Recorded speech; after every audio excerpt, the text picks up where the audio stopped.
122 اعوذ باللہ السمیع العلیم سورۃ الشعراء آیت نمبر 123 اعوذ باللہ السمیع العلیم من الشیطان الرجیم من حمزه ونفخه ونفثه كذبت عاد المرسلين إذ قال لهم أخوهم هود ألا تتقون إني لكم رسول أمين فاتقوا الله وأطيعون وما أسألكم عليه من أجر إن أجري إلا على رب العالمين أتبنون بكل ريع آية تعبثون وتتخذون مصانع لعلكم تخلدون وَإِذَا بَطَشْتُمْ بَطَشْتُمْ جَبَّارِينَ وَإِذَا بَطَشْتُمْ بَطَشْتُمْ جَبَّارِينَ فَاتَّقُوا اللَّهَ وَأَطِيعُونِ وَاتَّقُوا الَّذِي أَمَدَّكُمْ بِمَا تَعْلَمُونَ أَمَدَّكُمْ بِأَنْعَامٍ وَبَنِينَ وَجَنَّاتٍ وَعُيُونٍ إِنِّي أَخَافُ عَلَيْكُمْ عَذَابَ يَوْمٍ عَظِيمٍ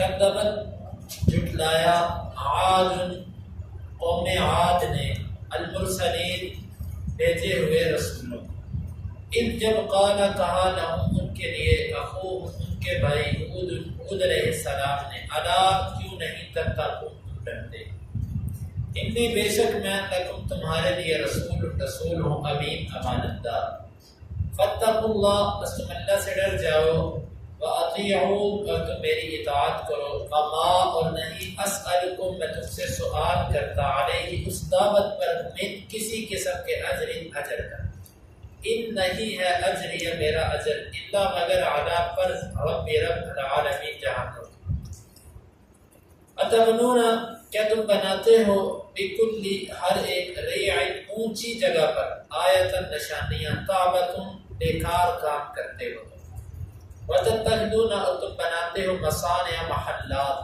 لعلکم تاکہ تم شاید کہ تم تخلدون ہمیشہ رہو گے وَإِذَا اور جب بطشتم تم پکڑتے ہو جبارین جابروں کی طرح فاتقوا اللہ بس تم اللہ سے ڈر جاؤ وَأَطِيعُونَ اور تم میری اطاعت کرو وَاتَّقُوا اور تم ڈر جاؤ الذی اس ذات سے امدکم جس نے نوازا تم کو مدد کی تمہاری بما ان چیزوں کے ساتھ تعلمون جن کو تم جانتے ہو وَأَمَدَّكُمْ اور اس نے زائد کیا تم کو بڑھایا تم کو بِأَنْعَامٍ چوپایوں کے ساتھ وَبَنِينَ اور بیٹوں کے ساتھ وَجَنَّاتٍ اور باغات کے ساتھ وَعُيُونٍ اور چشموں کے ساتھ انی بے شک میں اخاف ڈرتا ہوں علیکم تم پر عذاب سے یوم دن کے عظیم بہت بڑے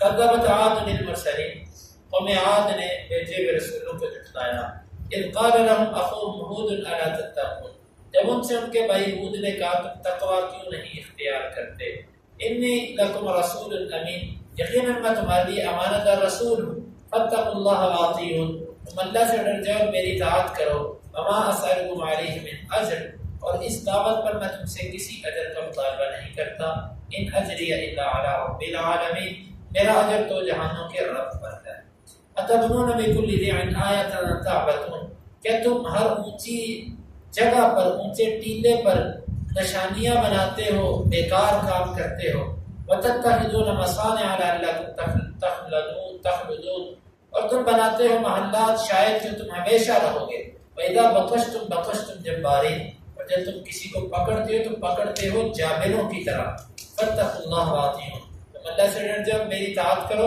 واتقوا الذی امدکم بما تعلمون اور تم اللہ تعالیٰ سے ڈر جاؤ جس نے تمہیں زائد کیا ان نعمتوں کے ساتھ جن کو تم جانتے ہو امدکم بانعام وبنین اسے زائد کیا تمہیں چوپایوں اور بیٹوں کے ساتھ وجنات وعیون اور باغات اور چشموں کے ساتھ انی اخاف علیکم عذاب یوم عظیم بے شک میں تم پر ڈرتا ہوں بہت بڑے دن کے عذاب سے قوم عاد یہ نوح علیہ السلام کی قوم کے بعد اس قوم کو بڑا عروج ملا، بڑی ترقی ملی اور بڑی ہر قسم کی نعمت اللہ تعالیٰ نے ان کو عطا فرمائی۔ مثلا جسم ان کے بہت بڑے تھے، مال کی فراوانی تھی اور صلاحیتیں، استعداد اللہ تعالیٰ نے ان کو بہت نواز رکھی، یہاں تک کہ یہ لوگ اتنا ان کے پاس روپیہ پیسہ اور قوت اور طاقت تھی کہ اونچے اونچے محلات بنایا کرتے تھے، اونچے اونچے محلات، اور ایسے ہی فضولیات، فضول خرچ کرنا اپنے مال کو ان کی عادت بن چکی تھی۔ تو اللہ رب العزت نے اس قوم کا ذکر فرمایا کہ دیکھو وہ قوم جو قوم عاد تھی، انہوں نے بھیجے ہوئے رسولوں کو جھٹلایا۔ یہ بات ہم پیچھے کر چکے ہیں کہ ایک رسول کو جھٹلانا سارے رسولوں کو جھٹلانے کے مترادف ہے، اسی لیے اللہ رب العزت نے جمع کا صیغہ بولا کہ انہوں نے سارے رسولوں کو جھٹلا دیا۔ جب ان کے بھائی سے مراد ان کے طرف بھیجے جانے والے نبی ہود علیہ السلام، یہ بات بھی پیچھے درس میں کر آئے ہیں کہ نبی قوم کا بھائی ہوتا ہے، اور بھائی سے مراد کیا ہے یہ بات ہم پیچھے کر آئے ہیں۔ اور انی لکم رسول امین، یقیناً میں تمہارے لیے امانت دار رسول، اللہ کی بات پوری امانت اور دیانت کے ساتھ تم تک پہنچا رہا ہوں، اس میں کسی قسم کی خیانت اور کمی قطعی نہیں کر رہا، بس تم اللہ سے ڈرو اور میری اطاعت کرو، اور اس دعوت پر میں تم سے کسی اجر کا سوال نہیں کرتا، میرا اجر تو رب العالمین پر ہے۔ آگے پھر فرمایا اتبنون بکل ریع آیۃ تعبدون، ری کہتے ہیں ہر اونچی جگہ کو۔ اس قوم کی عادت یہ تھی کہ بلند و بالا عمارتیں بنانا، عظیم الشان محلات بنانا ان کا مزاج تھا۔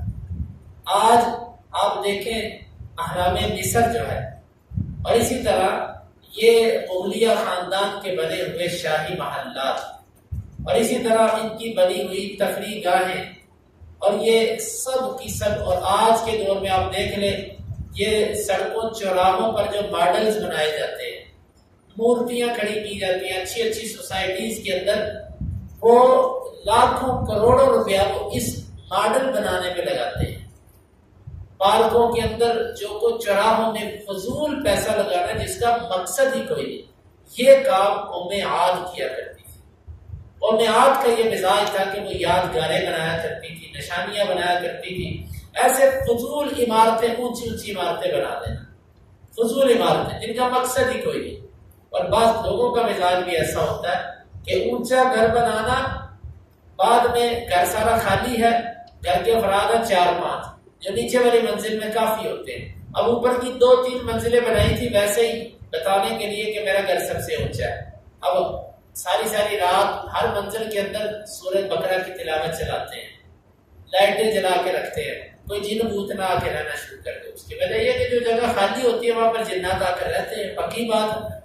پھر کیسی ویسے سوچ ہے کہ پہلے گھر بنا لیتے ہیں، وہ استعمال میں نہیں ہوتا، پھر اس کو بچانے کے لیے ساری زندگی جو ہے نا وہ کھپتے رہتے ہیں۔ بھائی اسی لیے رسول اللہ صلی اللہ علیہ وسلم کی حدیث سے بھی یہ تعلیم ملتی ہے، اور ابو درداء رضی اللہ عنہ جب غوطہ شام کے علاقے میں گئے اور وہاں کے لوگوں کو انہوں نے دیکھا کہ بلند و بالا عمارتیں بناتے ہیں، تو مسجد میں چلے گئے، ان لوگوں کو اکٹھا کیا، اور دمشق والوں، شام والوں، آؤ ادھر، سب کے سب آئے تو ان سے کہنے لگے کہ دیکھو تم لوگ اپنے گھر اور یہ چیزیں ایسے بناتے ہو کہ شاید تم نے یہاں پر ہمیشہ رہنا، گھر ایسا بناتے ہو شاید تم نے یہاں سے مر کے جانا ہی نہیں، اور مال تم ایسے جمع کرتے ہو کہ شاید جیسے اس نے تم سے جدا ہونا ہی نہیں۔ تم سے پہلے جو قومیں تھی، قوم عاد، قوم ثمود، کتنا اللہ نے ان کو مال عطا فرمایا، کتنی اولادیں عطا فرمائی، کتنے ان کے محلات تھے، آج وہ سارے کے سارے قبرستان بنے ہیں۔ بھائی دوستو، یہ جو ہم بنا رہے ہیں اپنے ہاتھوں سے، سچی بات یہ ہے کہ یہ تو کسی کے لیے بنا رہے ہیں، اپنے لیے تو وہ جو قبر میں تیار کر دیا، قبر کے لیے جو تیاری کی وہی اصل تیاری ہے، وگرنہ یہ جو ہم اپنے گھروں پر، بعض لوگ ساری زندگی ان کی اس طمع اور لالچ میں گزر جاتی ہے کہ جی گھر ہو، گاڑی ہو، گھر اچھا ہو، خوبصورت ہو، یہ زندگی کی آرزویں یہ پوری ہو جائیں۔ ان بیچاروں کی آخر عمر میں آرزویں پوری ہوتی ہیں، اتنے میں وہ گھر کے وارث کوئی اور ہوتے ہیں جو انتظار کر رہے ہوتے ہیں کب یہ مرے اور ہم آزادی سے اپنی زندگی گزاریں۔ یہ انسان ساری زندگی یہ کام کرتا ہے، ہرس نہیں ختم ہوتا ہے بندے کا، وہ مکان بناتا پھر کہتا ٹائلیں لگا. کئی لوگوں کو میں دیکھتا ہوں کہ اچھے بھلے ان کے گھروں کے رنگ ہیں، وہ ہر 6 ماہ بعد سال بعد رنگ والے پینٹ والے ان کے گھروں میں پہنچے ہوتے ہیں. یہ عجیب نظام ہے کہ فضول خرچیاں، پیسے پہ پیسہ لگائے جانا. مقصد کیا ہے؟ مقصد کچھ بھی نہیں، صرف یہ بتانا کہ میرے پاس بڑا پیسہ ہے. یہ کام قوم عاد کیا کرتی تھی. اللہ رب العزت نے اس کا ذکر فرمایا کہ وَتَتَّخِذُونَ مَصَانِعَ لَعَلَّكُمْ تَخْلُدُونَ. تم ایسے ایسے محلات بناتے شاید کہ تم نے ہمیشہ ہمیشہ ہے، تم نے دنیا سے جانا ہی نہیں. یہی وجہ ہے کہ نبی صلی اللہ علیہ وسلم کا گھر مبارک جب مسجد کی توسیع کے سلسلے میں گرائے گئے تو اس وقت لوگ بہت روئے تھے. وہ کس وجہ سے روئے تھے؟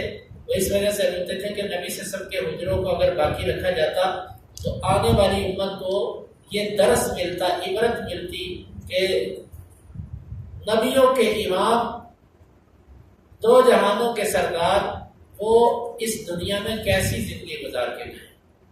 کاش کہ یہ حجرے باقی رکھے جاتے، قوم کو پتہ چلتا کہ نبی نے کیسے کچے مٹی کے گھر کے اندر زندگی گزاری ہے. انسان جتنی سادگی سے گھر بنائے، جتنا سادگی سے رہے، اتنا دنیا سے دل نہیں لگتا. ایسا گھر بنا لیتے ہیں، ایسا محل بناتے ہیں کہ دنیا سے جانے کا دل ہی نہیں کرتا. جانا تو ہے ہر ایک نے، تو پھر انسان کو زیادہ دنیا میں دل لگ جائے، پھر اللہ سے محبت بھی کم ہو جاتی ہے. اپنی ضروریات انسان پوری کرے. اے سی لگوانا کوئی تقویٰ کے منافی چیز نہیں ہے، ہونا چاہیے. گرمیوں کے لیے، سردیوں کے لیے گیزر وغیرہ، اور اسی طرح گرم چیزوں کا، گرمیوں میں ٹھنڈی چیزوں کا یہ انتظام جو ہے یہ فطری تقاضے ہیں، یہ ہونے چاہیے. لیکن اس کا یہ مقصد نہیں کہ گھر کے باہر کی دیواروں پر اتنی ٹائلیں اور اتنا پیسہ بندہ لگا دے کہ لاکھوں کروڑوں روپے وہ اس چیز پہ لگا دے. اللہ تعالیٰ ہم سب کی اصلاح فرمائے. ہم سب کے اندر یہ کوتاہی موجود ہے. وَإِذَا بَطَشْتُمْ بَطَشْتُمْ جَبَّارِينَ. اور تمہارے اندر ایک خامی یہ ہے کہ جب تم کسی سے انتقام لینے کے لیے اس کو پکڑتے ہو تو بڑے جابروں والے انداز میں پکڑتے. کسی کو معاف کرتے نہیں، کسی غریب کو. کسی ایسے تم ظالم ہو، کسی غریب کے لیے رعایت تمہارے کاغذوں میں ہے ہی نہیں. کئی لوگ بڑے فخر سے کہتے ہیں نہیں معافی تو میرے کاغذوں میں ہے ہی نہیں. معاف کرنا، رعایت کرنا، کوئی چیخے چلائے جو مرضی کرے، ہم نہیں کسی کو معاف کرتے ہوتے. ایسے بندے کو یہ حدیث سوچ لینی چاہیے کہ تم رحم کرو، آسمان والا تم پہ رحم کرے گا. مطلب اس کا ظاہر ہے اگر تم رحم نہیں کرو گے تو رحمان بھی تم پر رحم نہیں کرے گا. اور تم میرے سے ڈرو، اطاعت کرو میری، اور اس اللہ سے ڈرو جس نے تم کو ان نعمتوں کے ساتھ نوازا جس کو تم جانتے ہو. قوم عاد کو بڑی نعمتیں اللہ تعالیٰ نے عطا فرمائی تھی، اور پھر فرمایا کہ اس سے تمہیں اولادیں چوپائے اور بیٹے عطا فرمائے. بہت مال اللہ تعالیٰ نے ان کو عطا کیا تھا. وجنات وعیون، اور باغات تھے اور چشمے تھے. انی اخاف علیکم عذاب یوم عظیم. میں ڈرتا ہوں کہ تم پر بہت بڑے دن کا عذاب نہ آ جائے. اس سے مراد یا تو قیامت ہے یا پھر دنیا میں جو اللہ تعالیٰ نے عذاب کا دن مقرر کیا ہوا تھا کافروں کے لیے، وہ دن مراد ہے کہ میں ڈرتا ہوں کہ وہ دن آ نہ جائے تمہارے اوپر. تو یہ باقی پھر قوم نے ساری ہود علیہ السلام کی باتیں سننے کے بعد، ساری خیر خیر سننے کے بعد قوم نے کیا جواب دیا، اس کا ذکر اللہ رب العزت نے آگے فرمایا جو کل کے درس میں آئے گا. اللہ تعالیٰ سے دعا ہے وہ عمل کی توفیق عطا فرمائے. کذبت عاد بالمرسلین. قوم عاد نے بھیجے ہوئے رسولوں کو جھٹلایا. اذ قال لهم اخوهم هود الا تتقون. جب ان سے ان کے بھائی ہود نے کہا تم تقویٰ کیوں نہیں اختیار کرتے. انی اخاف انی لکم رسول امین. بے شک میں تمہارے لیے رسول امین. فاتقوا اللہ واطیعون. بس تم اللہ سے ڈر جاؤ اور میری اطاعت کرو. وما اسألکم علیہ من اجر. میں میں سوال کرتا ہوں تم سے اس پر کسی اجر کا. ان اجری الا علی رب العالمین. نہیں ہے میرا اجر مگر رب العالمین کے ذمہ. اتبنون بکل ذیع آیۃ تعبثون. کیا تم ہر اونچی جگہ پر نشانیاں بناتے ہو، لغو کام کرتے ہو. وتتخذون مصانع لعلكم تخلدون، اور تم بناتے ہو بلند و بالا قلعے تاکہ تم ان میں ہمیشہ ہمیشہ رہو۔ وَإِذَا بَطَشْتُمْ بَطَشْتُمْ جَبَّارِينَ، اور جب تم پکڑتے ہو جبر والی حالت میں۔ فَاتَّقُوا اللَّهَ وَأَطِيعُونِ، بس تم اللہ سے ڈر جاؤ، میری اطاعت کرو۔ وَاتَّقُوا الَّذِي أَمَدَّكُم بِمَا تَعْلَمُونَ، اور تم ڈر جاؤ اس ذات سے جس نے انعام کیا تم پر ان چیزوں سے جن کو تم جانتے ہو۔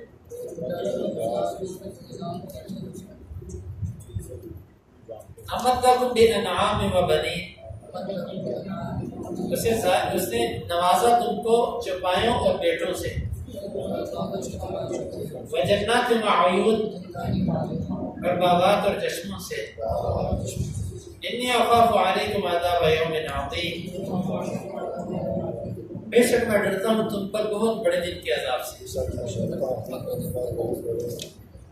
اللهم انفعنا بما علمتنا وعلمنا ما ينفعنا وزدنا علما، اللهم اقسم لنا من خشيتك ما يحول بيننا وبين معصيتك، ومن طاعتك ما تبلغنا به جنتك، ومن اليقين ما تهون به علينا مصائب الدنيا، متعنا اللهم بأسماعنا وأبصارنا وقوتنا أبدا ما أحييتنا، واجعله الوارث منا، واجعل ثارنا على من ظلمنا، ولا تجعل مصيبتنا في ديننا، ولا تجعل الدنيا أكبر همنا ولا مبلغ علمنا، ولا تسلط علينا من لا يرحمنا، آخر دعوانا